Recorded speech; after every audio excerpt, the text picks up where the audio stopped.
देवा ग्रुप संघटना अध्यक्ष सुजित उर्फ पप्प्याबाई ढोले व देवा ग्रुप संघटना सचिव तानाजीभाऊ मोरे यांच्या संकल्पनेतून भिवंडी तालुक्यातील वालशिंद गावचे सुपुत्र तथा नेहमी सामाजिक कार्यात अग्रेसर असणारे देवा ग्रुप संघटना सदस्य हेमंत मोरे यांचे चिरंजीव ध्रुवांश हेमंत मोरे यांचा प्रथम वाढदिवस शहापूर तालुक्यातील पाशाणे गावामध्ये वारकरी तत्वज्ञान विद्यापीठामध्ये दीप प्रज्वलित करून मोठ्या आनंदाने उत्साहाने साजरा करण्यात आला आणि या शुभप्रसंगी मोरे परिवाराच्या वतीने वारकरी तत्वज्ञान विद्यापीठाला जीवनावश्यक वस्तू, अन्नधान्य, शैक्षणिक साहित्य व खाऊ वाटप यावेळी करण्यात आले।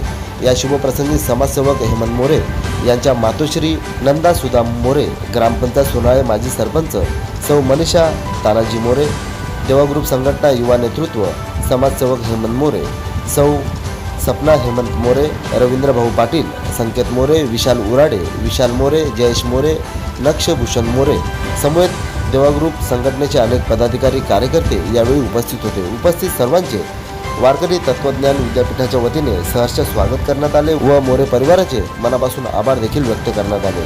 तसेच या शुभप्रसंगी हपप कैलास महाराज निश्चिते यांच्या शुभ हस्ते ध्रुवांश हेमंत मोरे यांचा ऑक्शन करण्यात आला व ध्रुवांच्या जीवनामध्ये उजाळा निर्माण व्हावा व त्याच्या हातून समाजकार्य घडावे अशा शुभेच्छा देखील वारकरी तत्वज्ञान विद्यापीठाच्या वतीने देण्यात आल्या आहेत। तर चला पाहूया ध्रुवांश हेमंत मोरे प्रथम वाढदिवस सोहळा कशा प्रकारे साजरा करण्यात आला, थोडक्यात पाहूया। पाशाणे येथील या पवित्र आश्रमामध्ये आज आमचे लाडके ध्रुवांश यांचा वाढदिवस साजरा करण्यासाठी आम्ही वारकरी तत्वज्ञान विद्यापीठ येथे आलो आहोत। खरं तर महाराजांना मी खूप खूप धन्यवाद देतो की या तालुक्यासाठीच नव्हे तर या जिल्ह्यासाठी एक एवढं मोठं व्यासपीठ इथे निर्माण करून महाराजांनी दिलेलं आहे व असंख्य अशा मुलांना घडवण्याचं काम अभ्यासापासून ते धर्माचं कार्य करण्याकरता हे वारकरी तत्वज्ञान विद्यापीठाचं इथे स्थापना करून आज अनेक विद्यार्थी घडत आहेत। हे महाराजांनी जे इथे विद्यापीठ निर्माण केलं त्याबद्दल मी महाराजांना खूप खूप धन्यवाद देतो आणि खरं तर इथे येण्याचे पण भाग्य लागतात। मी आज मागाशीच महाराजांना बोललो की ते माझ्याच प्रारब्धात होतं म्हणून माझं एक होणारं काम होतं ते चाललं आणि माझी भेट इथे झाली।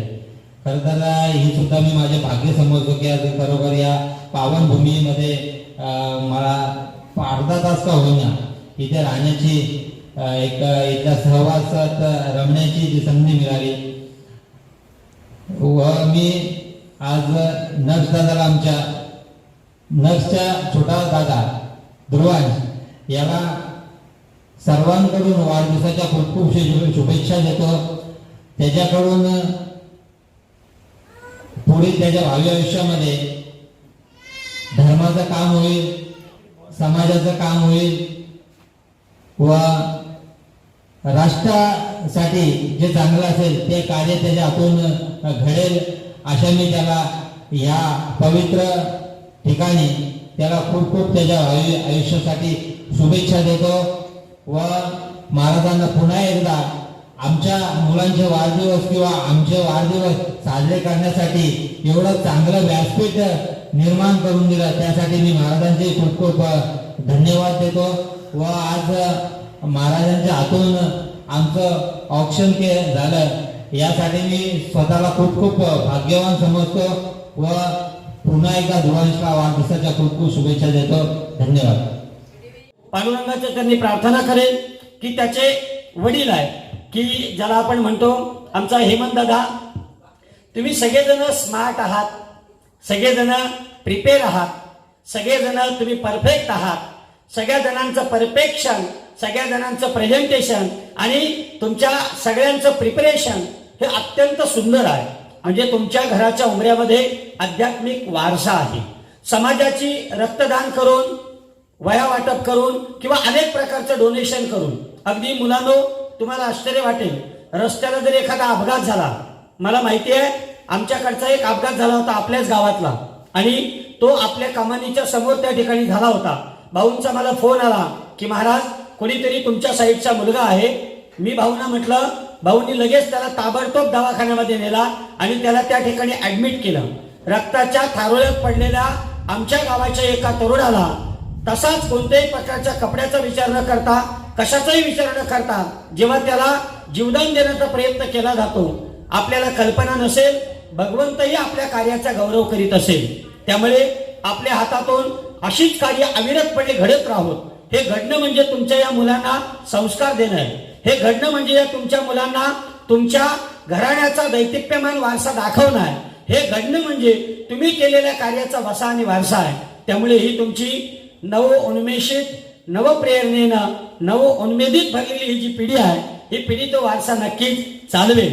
आता पहा ना, तोही त्या दोघंही कशा स्मार्ट आहेत एकदम. एखाद्याला पिक्चरमध्ये पाठवा म्हणजे बरं होईल आहे की. आणि या सगळ्यांमध्ये सन्मान्य या ठिकाणी आई आपल्या आज आल्या. आई पहिल्यांदा मला वाटतं तुम्ही इथे आलात आहे ना, पहिल्यांदा या ठिकाणी आलात आणि मला फार धन्यता वाटली तुम्हाला या ठिकाणी पाहून. कारण मी बाबांची पर्सनॅलिटी पाहायचो, माझ्या कीर्तनाला वगैरे ते कधीतरी असायचे आणि त्या सगळ्यांमध्ये एखादी प्रतिमा जेव्हा असते ना, तेव्हा ती नुसती प्रतिमा नसते, तर त्या प्रतिमेच्या आतमध्ये त्या व्यक्तिमत्वाची प्रतिभा असते. आणि म्हणून ती प्रतिभा तुमच्यामध्ये या ठिकाणी आहे. त्यामुळे आईंचं या ठिकाणी येणं म्हणजे त्यांचं नाव आहे नंदा. त्यांनी या ठिकाणी येऊन पेटवला नंदा दीप आणि त्या काही काळ या ठिकाणी नांदल्या देखील. आणि आईंना सांगेल तुमचा आशीर्वाद असाच या विद्यापीठावर राहू द्या. तानाजी भाऊ, मी शेवटच्या श्वासापर्यंत आम्ही एकमेकाला सोबत राहू. त्यांच्याकडे आणि त्यांची ना माझी मैत्री ही एका निस्वार्थ भावाची मैत्री आहे. जसा रामाने सुग्रीवाला भेटावं, तसा शिवाजी राजांना तानाजीला भेटावं, तसा संभाजी राजाला कवी कलश भेटावा, तसा माझ्या जीवनामध्ये तानाजी भाऊंचं स्थान आहे, तुमच्या परिवाराचं स्थान आहे. त्यामुळे तुम्ही या ठिकाणी आलात.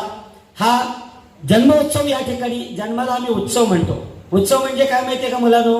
उत्सव म्हणजे एखादी गोष्ट प्रकट झाली, उत्सव म्हणजे एखादी गोष्ट निर्माण झाली, उत्सव म्हणजे एखादी गोष्ट उदयाला आली आणि ती उदयाला आल्यानंतर होणारा जो आनंद आहे त्या आनंदाचं प्रकटीकरण म्हणजे उत्सव आहे.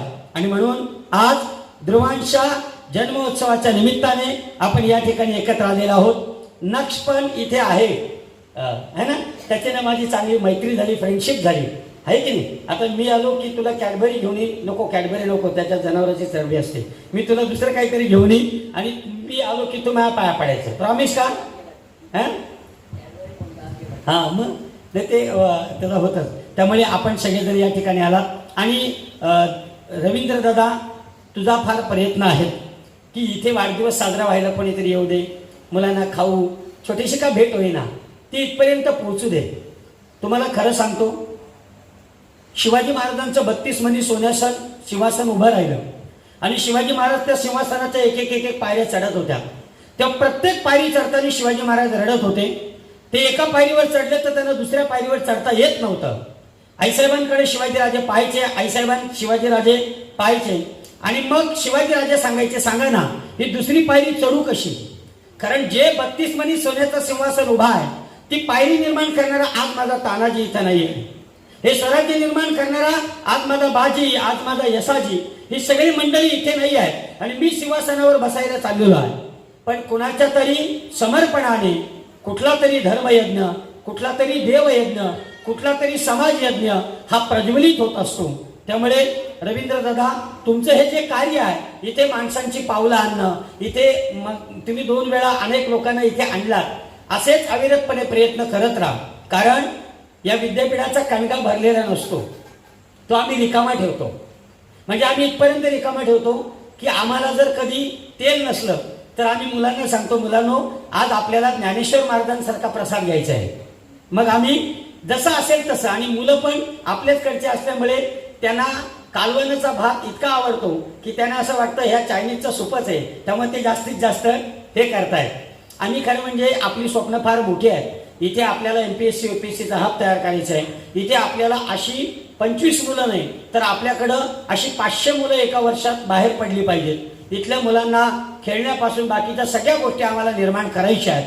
कम्प्युटरची आत्ता आमची 5-6 कम्प्युटर आमच्याकडे आहेत. त्याचे आम्ही लॅब निर्माण करणार आहोत. म्हणजे या मुलांना ITचंही एज्युकेशन देणार आहोत. या मुलांना टेक्निकल एज्युकेशन मिळावं यासाठीही माझा प्रयत्न आहे. मी ठाण्याला जाऊन तंत्र शिक्षण या कार्यालयाला भेट दिलेली आहे आणि कदाचित 1-2 वर्षांनी जर देवाची कृपा झाली तर ITI सारखं एखादं टेक्निकल हब इथे आपलं उभं राहू शकतं.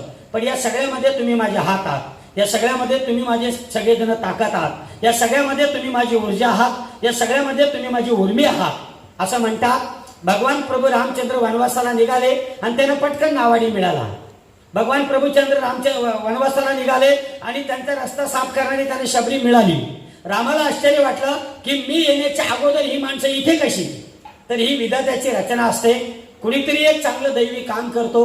त्या दैवी कार्यामध्ये तो कुठेतरी मागे पडू नये म्हणून भगवंत आपल्या सगळ्यांसारख्याला निर्माण करतो. कृष्ण जन्माला येण्याच्या अगोदर 40 वर्ष अगोदर गोपिका जन्माला आल्या. कृष्ण जन्माला येण्याच्या अगोदर 40 वर्ष गोकुळामध्ये जन्माला आले. का? कारण कृष्णाचं कार्य सहज व्हावं, सफल व्हावं म्हणून त्या सगळ्यांनी अगोदर जन्म घेतला. त्यामुळे माझ्या या दैवी कार्यामध्ये समर्पणाची संविधा समर्पित करून, सेवेच्या संविधा समर्पित करून तुम्ही आणि हे मोरे कुटुंब हे सगळं यामध्ये समर्पित आहे. त्यामुळे खऱ्या अर्थानं हा वारकरी तत्वज्ञान विद्यापीठाचा रहाटगाडा सुरू आहे. त्यामुळे मी परमेश्वराला प्रार्थना करतो. आज या ठिकाणी सन्माननीय नंदाई मोरे यांचं या ठिकाणी शुभागमन झालं. यांच्या पायाच्या चरणरजाच्या धुळीनं आज खऱ्या अर्थानं आमच्यासाठी आज मुक्ताबाई इथे आली. आमच्यासाठी आज जनाबाई आली. आमच्यासाठी आज पार्वती या प्रांगणामध्ये प्रवेशली. आमच्यासाठी साक्षात सरस्वतीचं आगमन या ठिकाणी झालं. त्याचबरोबर डॅशिंग आणि डायनामिक पर्सनॅलिटी असणाऱ्या आणि त्या परिसरामध्ये स्त्रियांचं नेतृत्व करणाऱ्या, स्त्री शिक्षणाचा वसा आणि वारसा असू द्या किंवा स्त्री सक्षमीकरण असू द्या किंवा स्त्री तेजोमयता असू द्या, या सगळ्यांना राजकीय सामाजिक प्रवाहामध्ये सामावणाऱ्या सन्मान्य मनीषा ताई मोरे मॅडम आपणही या ठिकाणी आलात. हेमंतदादा मोरे आणि सपना ताई मोरे आपण उभयता दोघे पत्नी या ठिकाणी आलात. दोघेही हम दो हमारे दो. आणि या सगळ्यांमध्ये भगवान परमात्मा तुम्हाला आशीर्वाद दो अशी प्रार्थना करतो. रवींद्रदादा पाटील तुम्ही या ठिकाणी आलात. संकेत, विशाल, सुजल, जयेश आणि वेदांगी आपण सगळेजण या ठिकाणी येऊन या विद्यापीठाला आपल्या लेकराचे पाय असं म्हणतात की त्या राजारामांचे पाय म्हणजे पालथे आले. राजाराम पालथे जन्माला आले आणि सगळ्यांना असं वाटलं की पालथा जन्माला आला म्हणून कुठेतरी महाराष्ट्राला अपशकुन होईल. तेव्हा छत्रपती शिवाजी राजांनी आणि जिजाबाई साहेबांनी त्यांनी विचारलं की हा पालथा जन्माला कसा आला किंवा हा पालथा जन्माला कसा आला. त्यांच्या परिवाराने विचारलं. तेव्हा छत्रपती शिवाजी राजा म्हणतात हा ज्या अर्थी पालथा जन्माला आलाय त्या अर्थी हा पातशाही पालथी घातल्याशिवाय राहणार नाही. त्यामुळे तुमच्या या सगळ्यांचे डोळे, त्यांचे कान, त्यांचे हात हे सगळं काही बरंच काही सांगून जातं. एखाद्या मुलाचा चेहरा देखील सांगून जातो की तो किती तेजस्वी असणार आहे. त्यामुळे तुमच्या कुळात जन्माला आलेले हे दीपक तेजोमय होत अशी विधात्याच्या त्यांनी प्रार्थना करतो.